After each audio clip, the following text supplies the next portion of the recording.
எதனால உங்களுக்கு கைனகாலஜி போகணும் அப்படிங்கிற தாட் வந்துச்சு? ஸோ நான் எம்பிபிஎஸ் முடிக்கும்போதே நான் ப்ரெக்னென்ட்டாக இருந்தேன். ஸோ எனக்கு வந்து அந்த ஜேர்னி வந்து கொஞ்சம் ரஃப்பாக இருந்துச்சு. அப்போ என்னோட கைனகாலஜிஸ்ட் வந்து எவ்வளோ முக்கியமான ரோல் ப்ளே பண்ணாங்க. ம். அப்படி ஏன்னா எனக்கு வந்து ரொம்ப சீக்கிரமே எனக்கு இவ்வளோ மெச்சூரிட்டி இல்ல. ஸோ அப்போ வந்து அவங்களோட கைடன்ஸ் வந்து ரொம்ப இம்பார்ட்டண்ட்டாக இருந்துச்சு. ஸோ எனக்கு அப்போ தான் தோணுச்சு, ஒரு அம்மாவுக்கு அடுத்து வந்து ஒரு கைனகாலஜிஸ்ட்டோட ரோல் வந்து ரொம்ப இம்பார்ட்டன்ட். ஏன்னா கண்டிப்பா. நெறைய பேரு நெறைய இன்புட்ஸ் குடுப்பாங்க. ஆனா அந்த ப்ரெக்னென்ட்டா இருக்க பொண்ணு வந்து, நான் டாக்டர் சொல்றது தான் கேட்பேன்னு சொன்னாங்க. ஸோ நம்மளோட ரோல் வந்து அங்க ரொம்ப ஸ்பெஷலா அவங்கள கைட் பண்ற பொறுப்பும் நம்மளுக்கு இருக்கும்.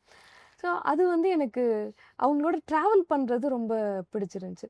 ஜஸ்ட் ஒரு ஒன் டைம் விசிட் விசிட் இல்லாம விசிட் இல்லாம இது வந்து அவங்களோடயே கண்டிப்பா நம்ம எல்லாருமே நம்மளோட கைனகாலஜிஸ்ட வந்து நம்ம வந்து மறக்கவே மாட்டோம். மாட்டோம்.